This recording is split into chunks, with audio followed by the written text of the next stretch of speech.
আসুন। নমস্কার। আপনার নাম? রাহুল সেনগুপ্ত।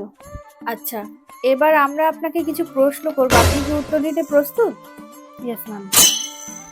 আচ্ছা, ধরুন আপনি বাজারে গেছেন, সেখানে গিয়ে দেখলেন ১ কেজি আপেলের দাম ৩০০ টাকা। তাহলে আপনি ১০০ গ্রাম আপেলের দাম কত টাকা দেবেন? ম্যাম, ১০০ গ্রাম আপেল যদি টাকা দিয়ে কিনতে হয় তাহলে আর সরকারি চাকরি করবো কেন? আচ্ছা, যদি আপনার বাবা কিনতে যান? ম্যাম, আমার বাবার দাঁত নেই, উনি শুধু কলাই খেতে পারেন, তাই শুধু শুধু আপেল কিনতে যাবেন কেন? আচ্ছা, যদি আপনার ভাই কিনতে যায়? স্যার, আমার ভাই যদি ১০০ গ্রাম আপেলই কেনে তাহলে শুধু শুধু ১ কেজি আপেলের দাম জিজ্ঞেস করতে যাবে কেন? ও ১০০ গ্রাম আপেলের দামই জিজ্ঞেস করবে। যদি সাধারণ কেউ কেনে? আচ্ছা, যদি পয়সাওয়ালা কেউ কেনে তাহলে কত দাম দেবে?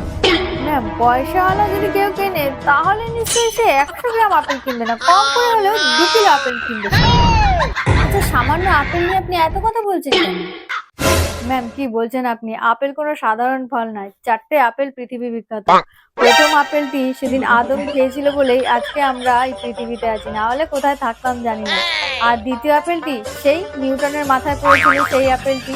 সেদিন যদি নিউটনের মাথায় আপেলটি না পড়তো তাহলে আজকে আমাদের এই অভিকর্ষবিদ তত্ত্ব, মহাকর্ষবিদ তত্ত্ব করে মাথা নষ্ট করতে হতো। আর তৃতীয় আপেলটি হলো স্টিভ জবসের আপেল, ওই আইফোন আইপ্যাডের যন্ত্রণা ওই আপেলের জন্য। আর চতুর্থ আপেলটি হলো আজকের আপেল, যা আমার চাকরি হওয়া আর না হওয়ার উপর নির্ভর করবে। এরপরেও আপনারা বলবেন আপেল একটি সামান্য ফল? না না, সত্যি সত্যি অসাধারণ অসাধারণ। এই, আপনার চাকরি পাকা, যান আপনি নিশ্চিন্তে বাড়ি যান।